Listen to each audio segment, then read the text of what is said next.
삼성이 이번 23일부터 출시되는 갤럭시 노트 10에 기존에 쓰던 일본 배터리 대신 한국의 LG화학으로부터 공급받는다는 소식이 전해졌습니다. 생각보다 너무 빠르게 국산화가 진행되는 것처럼 보이는데요. 사실 지난달 한국과 일본의 외교 갈등이 악화되고 난 후에 이런 결정이 내려진 것은 아닙니다. 삼성은 이미 오래전부터 삼성 SDI라는 스마트폰 배터리 개발 및 생산 계열사를 가지고 있습니다. 물론 기술력도 세계 최고 수준이죠. 천안과 천진 등의 사업소에서 1년에 16억 개가 넘는 소형 배터리 생산 능력을 갖추었고요. 지난해 삼성 SDI는 9조 원이 넘는 매출액을 기록했죠. 지난해 연구개발 비용에 쏟아부은 돈만 6천억 원이 넘고요. 보유한 특허만 1만 6천 개, 현재 출원 중인 것들까지 합산하면 22,400개가 넘습니다.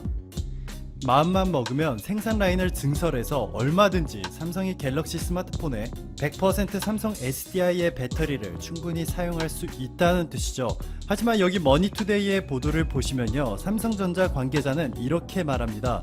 배터리는 멀티 벤더를 원칙으로 한다. 즉 스마트폰에 탑재되는 배터리를 한 회사에서 100% 받지 않고 2개 이상의 배터리 회사들로부터 나눠서 받는다는 뜻입니다. 이유는 간단하죠. 리스크 분산 및 기술 협력 강화. 이러한 이유에서 삼성전자는 갤럭시 시리즈의 삼성 SDI뿐만 아니라 다른 회사들의 배터리를 항상 함께 사용해왔습니다. 원래는 중국의 배터리 업체인 ATL이 10년 넘게 삼성전자에 배터리를 공급해왔습니다. 갤럭시 노트 7 폭발 사건이 있기 전까지 말이죠. 2016년 8월 24일을 시작으로 약 일주일 만에 8건의 폭발 소식이 전해졌고 삼성전자가 즉시 리콜을 시행했지만 미국 연방항공청은 갤럭시 노트 7 소식 금지까지도 검토하는 등 삼성전자는 엄청난 위기에 봉착했었죠. 조사 결과 중국의 ATL 배터리에서 문제를 발견하였고 일본의 무라타 배터리로 바꾼 것이죠. LG화학에서도 배터리를 공급받았었는데요. 주로 중저가 모델에서만 사용했고 갤럭시 S 시리즈나 노트 시리즈들에는 삼성 SDI와 일본의 무라타 배터리를 사용하였습니다. 그런데 이번 갤럭시 노트 10부터는 일본의 무라타 배터리 대신 LG화학의 배터리가 사용된 것으로 알려졌죠. 비율은 삼성 SDI가 80%, LG화학이 20%. 올해에만 예상되는 갤럭시 노트의 판매량은 약 1000만 대이고요. 삼성전자가 1년에 판매하는 스마트폰 대수가 3억 대 정도인데 일본의 무라타에 얼마나 큰 타격이 있을지 상상이 되시나요? 자, 여기 무라타의 실적 발표 자료인데요.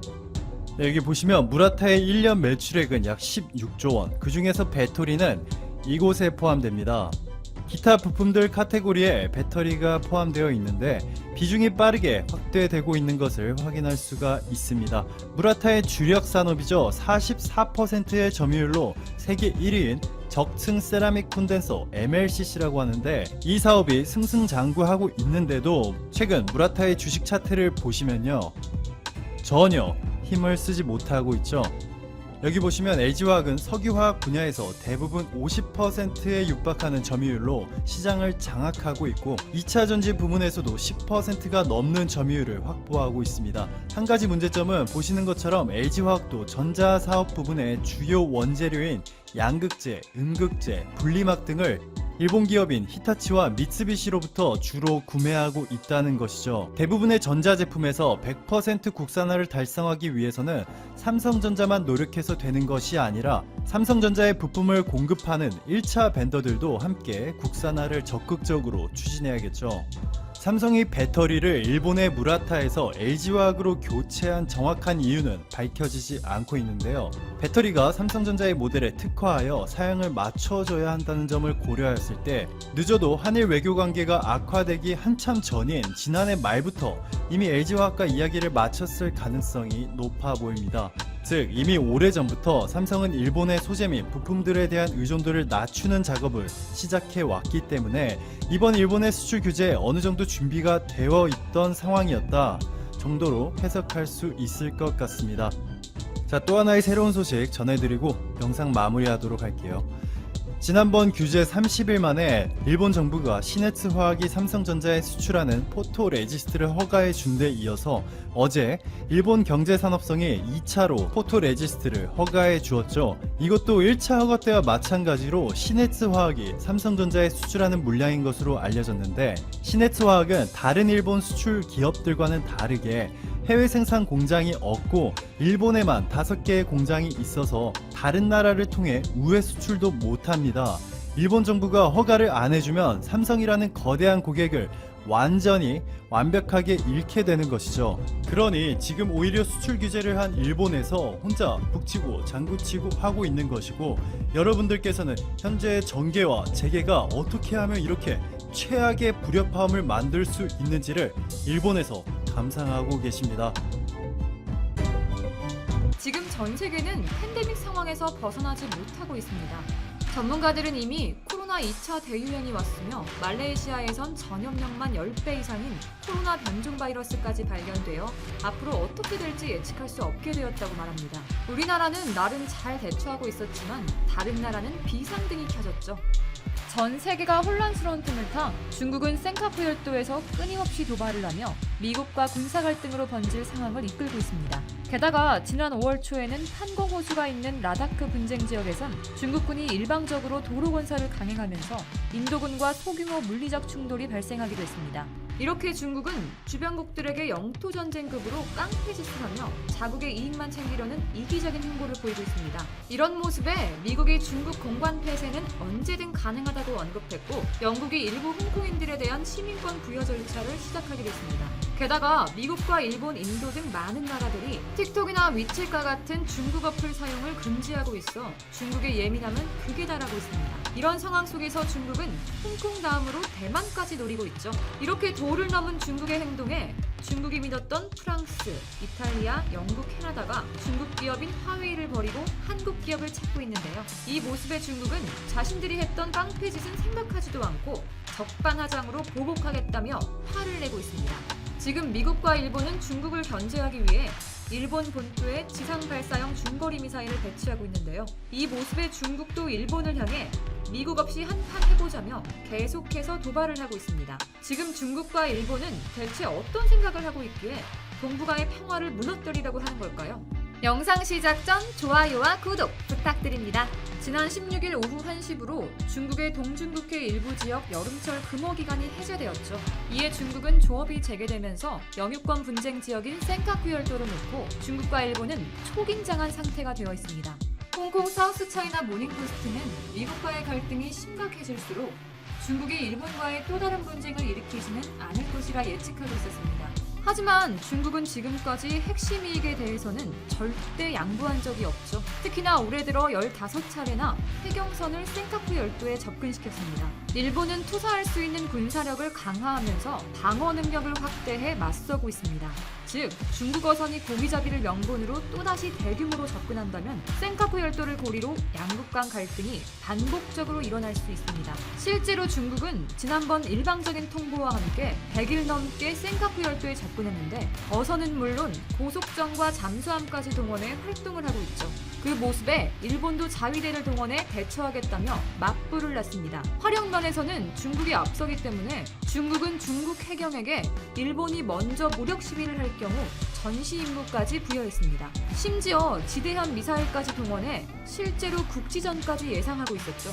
현재 일본이 할 수 있는 가장 큰 경고는 센카쿠에 들어오면 미국이 가만히 있지 않을 것이다입니다.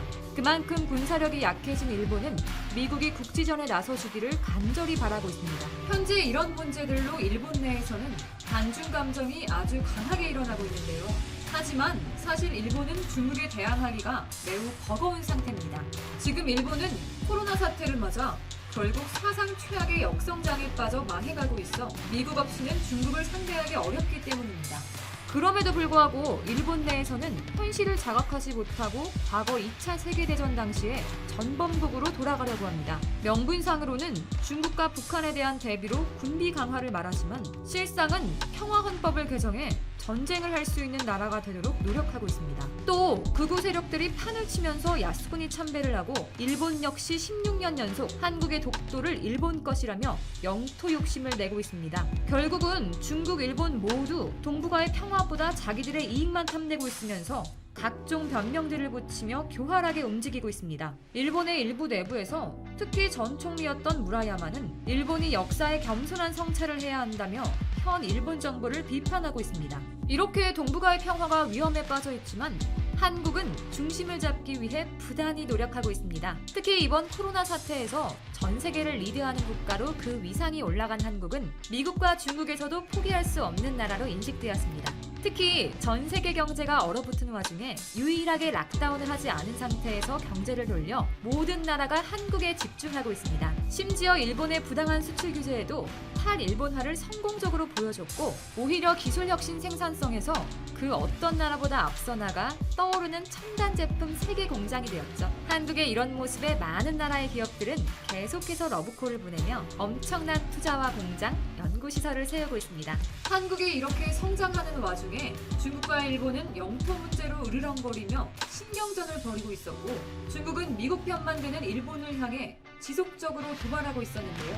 미국과 동맹인 한국에게는 적어도 너무 미국 편만은 들지 말라며 압박하고 있지만 한국의 중요성을 알기 때문에 다른 나라들, 특히 일본과 같이 직접적으로 보복하겠다는 말은 하고 있지 않습니다. 여기서 미국도 중국을 압박하기 위해서는 한국이 필요하기 때문에 중국이 한국에 보복하면 뭐든 돕겠다며 어떻게든 미국 편이 되어달라며 호소했는데요. 이렇게 중국과 미국 모두 한국을 자신들의 편으로 만들기 위해 노력하고 있습니다. 또 미국의 싱크탱크는 도움 안 되는 일본과의 동맹은 끊고 한국과 동맹을 재편해야 한다고 주장했죠. 특히 트럼프가 주한미군 방위비로 한국을 향해 계속 자극을 주는 모습에 일본과 더 친한 모습을 보였던 볼턴마저도 한국은 가장 가까운 동맹이므로 주한미군을 철수하는 것은 멍청한 일이라고 비판하기도 했습니다. 게다가 미국 여야당 누구 할 것 없이 주한미군을 조심히 다루지 않으면 한국을 잃는다고